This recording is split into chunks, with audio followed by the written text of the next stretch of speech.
I hit this issue today, and here is the quick fix that solved it. Updating your personal information on WorldRemit is straightforward, and I'll walk you through it step by step.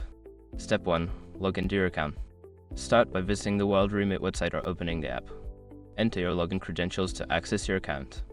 Step 2. Navigate to Profile Settings.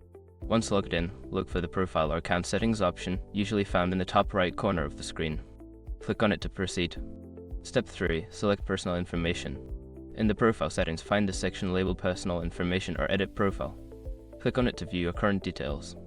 Step 4. Update your details. Here you can edit your name, address, phone number, and other personal details. Make the necessary changes and ensure everything is accurate.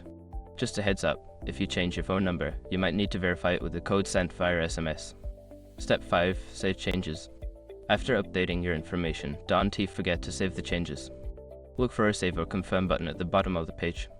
That said, you've successfully updated your personal information on WorldRemit. If you run into any issues, their customer support is always ready to help. Happy transferring.